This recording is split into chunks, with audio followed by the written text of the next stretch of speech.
Dahil ang bawat isa sa atin ay may kwento. This is Miko. And I'm Frankie. At welcome sa aming Papatuloy. at sa pagpapatuloy ng aming historical tour.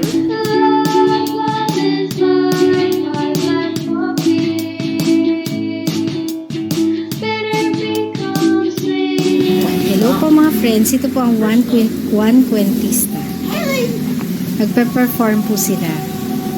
Hindi ko mag-perform. Napabasa ko eh. Kung talaga. Ayan na. Next. Yeah. One, two, three.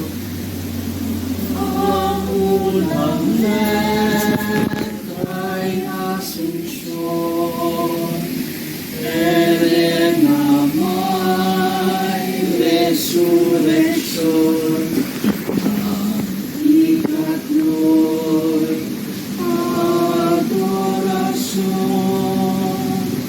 ere namay lamentasyon, ere namay lamentasyon, para lang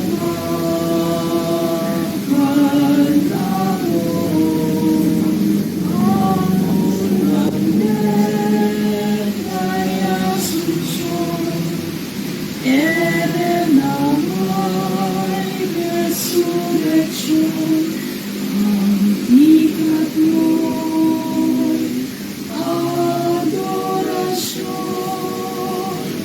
ere namay resurreksyon, ang ikatloy adorasyon,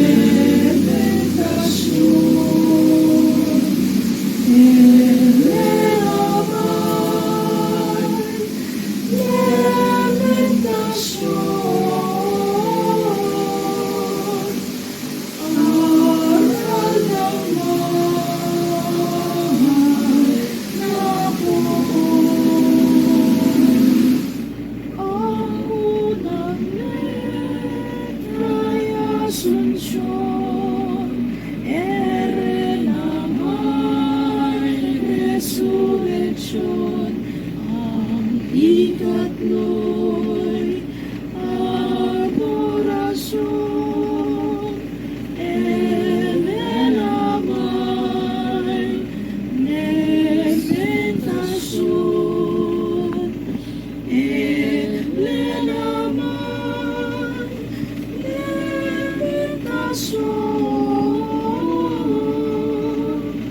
aral ng mahal na buhay.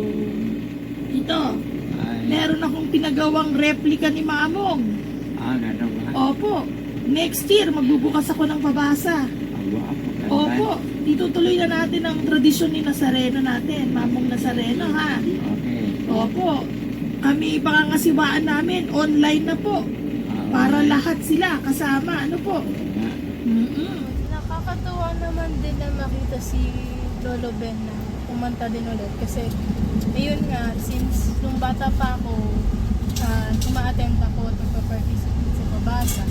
Dati, lagi ko siya nakikita na nag-delete na kumakanta sa pabasa.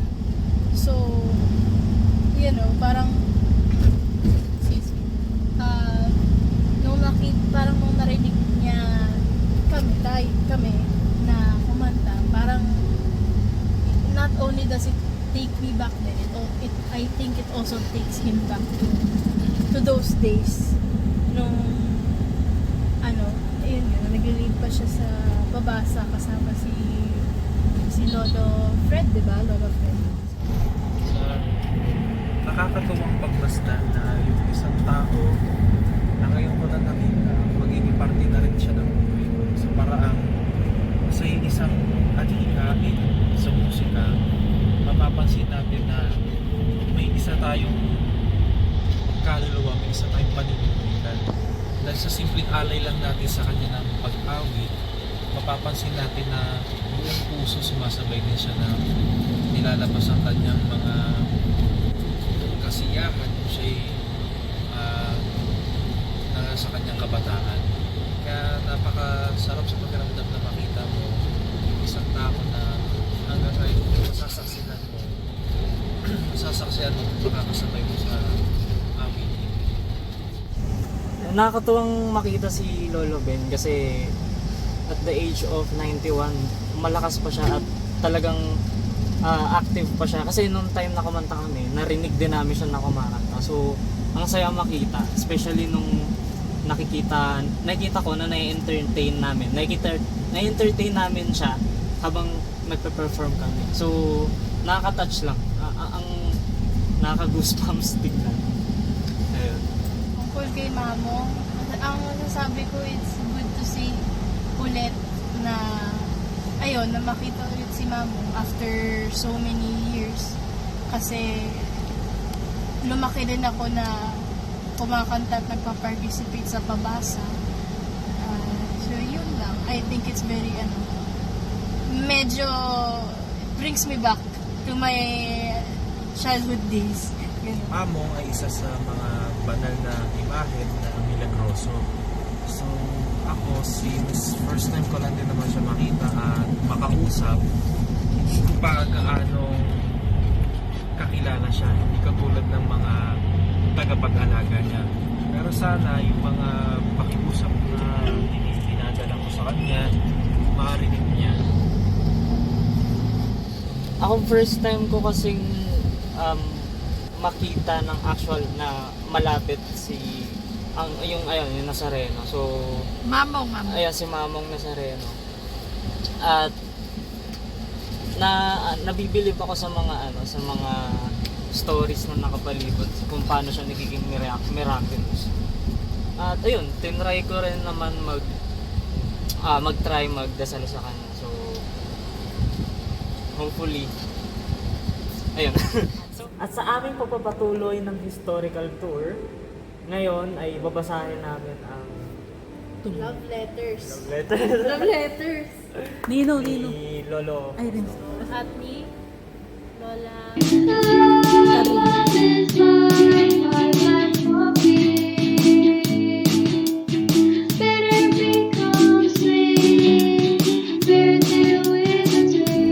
Bale, isa itong liham na to na sinulat ni Lolo Fausto kay Lola Karing nung panahon na nagliligawan sila. So, basically, love letter to. Okay, basahin. Basahin na natin. Kinikilig kaya ito, wala pa nga. Ito, babasahin na. Okay, sige, okay. Sige. Basahin na natin, samahan niyo ako. Okay. Kay Karing, ilakip mo ako sa iyong pananalangin. FJG. Pasko noong 1925. Nasa pagtawag sa Diyos ang ikatitiwasay natin sa panganib. Nasa pananampalataya ang ikalilinis ng kalooban. Ngunit nasa pag-ibig naman ang tanging ilaw ng puso, diwa at kaluluwa. Kaya't ingatan mo sana ang paglalaho niyan. Idalangin mong makatupad nawa tayo sa banal nating layon. Fausto. Okay. Okay, ibig sabihin nun, sa iyong anong naintindihan mo? Loading tayo ah. Wala Teka ka lang. nang maintindihan, malalim eh. Okay. In your own words. Ang sabi dito, nasa pagtawag sa Diyos ang ikatitiwasay. So basically parang unahin natin yung faith sa itaas sa connection nilang dalawa. Kumbaga, God first. Ngunit nasa pag-ibig naman ang tanging ilaw. Okay. Included nga doon yung pagmamahalan nilang dalawa. So, hindi lang puso, pati diwa, pati yung soul nila, talagang kailangan connection. kaya't ingatan mo sana. Lang. Yun. So, iingatan nilang dalawa. So, I mean, basically, sinasabi niya to kay Lola Karing na ingatan niya na hindi maglaho yung connection nilang dalawa from spirit to ano ba? One another. To One another. one another. Gets. Idalangin mong makatupad nawa tayo sa banal natin ngayon. So, di ko sigurado kung ito yung ang pagkakaintindi ko makatupad nawa sila sa banal nilang ayun. Feeling ko parang hanggang sa ikasal sila, parang gano'n. So parang yun ang interpretation ko. So yun, connected nga siya dun sa unang phrase ni Lolo Fausto na priority nila yung baga, gawin nating sentro yung Diyos sa pagmamahala natin dalawa.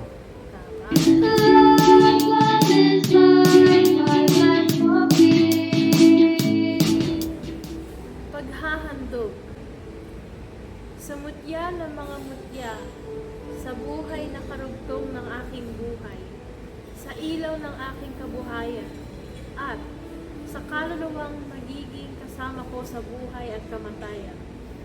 Sa gisag, pagtatapat at kababaang loob, ang kumatha, Pebrero ng 1930.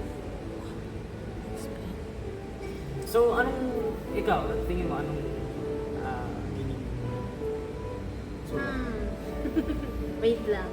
Gets ko na siya, pero wait lang. Nag-loading pa siya. Go. Wala. Sa buhay ng sa kaluluwang magiging kasama ko sa buhay at kamatayan, sa gisag ko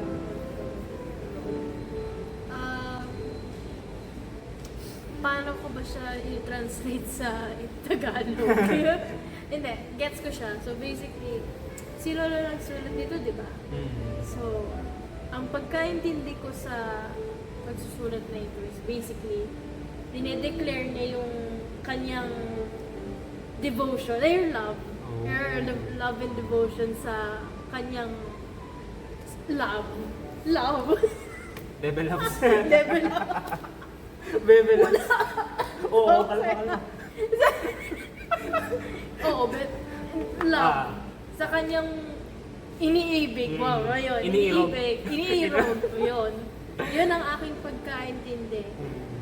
Pero sa totoo lang, medyo first time ko lang makakita ng ganitong kalalim na Tagalog na tama ba yung tawag yun? Banat ba yun or something? Banat.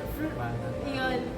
Kasi yung mga, sa totoo lang medyo yung mga bagong, yung mga modern na natin na way of, what's the right word doon? Nagpo-flirt. Kumbaga, nagpo-flirt? Pampakilig. Nagpapakilig. Sorry na. Nagpapakilig. Parang wala walang tawag yan. Mas mababaw. Mas mababaw lang. Dito, oy. May sample.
So I hope this 21st year brings a lot of fruitful events to their life and more blessings to come.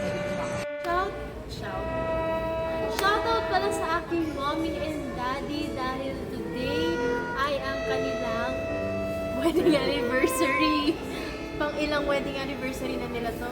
21st. Shoutout sa inyo po. Happy wedding anniversary. Ano, stay strong po. Stay strong. Maganda po yan, nagmamahalan tayo lahat. Love you. Ganun.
Ang galing. Tayo na talaga tayo. Hindi, kamusta ka doon kanina? Kanina Nakatapos sa na, ano? tour, Oo. okay lang. So, ito lang, medyo napagod. Pero kahit ganon, I had fun naman. Ikaw, kumusta ikaw during the tour? Oo, okay. Medyo inaantok na ako pero okay naman kasi kanina na ang dami ko rin nakita. Especially dun sa sa Puntod, ang solemn masyado. Oo. Nakaka-relax. Oo, tsaka kanina dun sa sa Bahay ng Pil. Ang laki, no? Oo. Sarap mag-ikot-ikot kaso syempre, medyo kailangan talaga mag-follow ka dun sa tour guide. No? Tapos may mga trivia sila, Oo. yung tour guide. Mm-mm. Ano sa tag yan? Ano sa tingin mo favorite place mo dun sa Bahay ng Pil?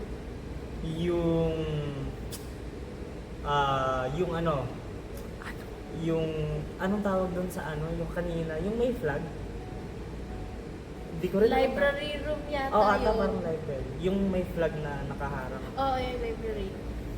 Wala, lang, parang ang ganda lang ng pakiramdam ko. Hindi ko rin na-explain kung bakit. Pero okay. Oo, kasi wala. Sa'yo? Ako, ano favorite room ko doon? Ang dami kasi.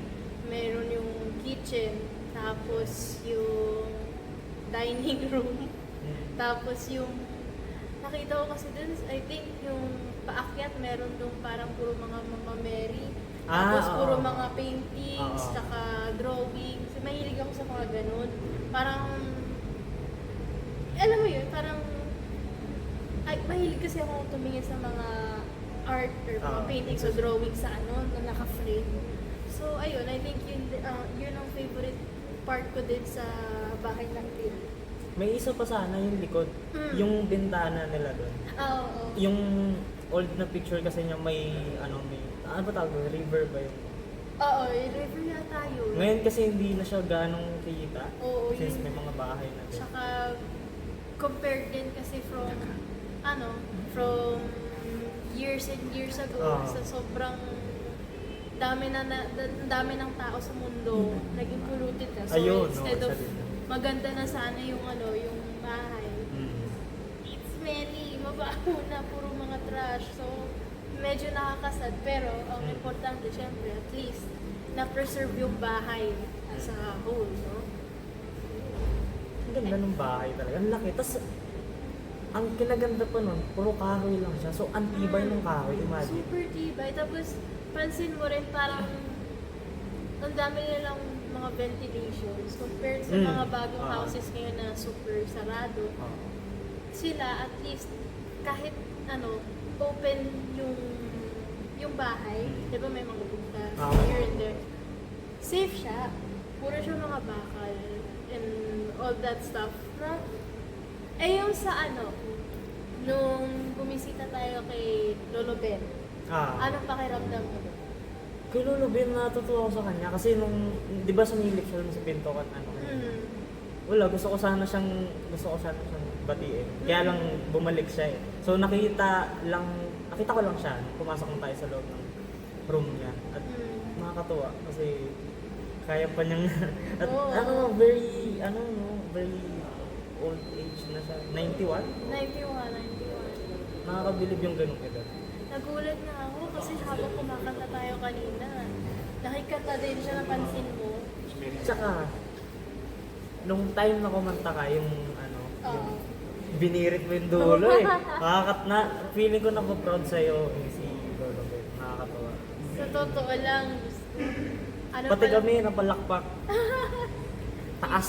Grabe. Boses mo. Mataas ba ito? Seryoso. Ang taas nga. Ang taas. Oo. Ganda. Thank you. Kasi, hirapan pa ako dun eh. Pero di ba?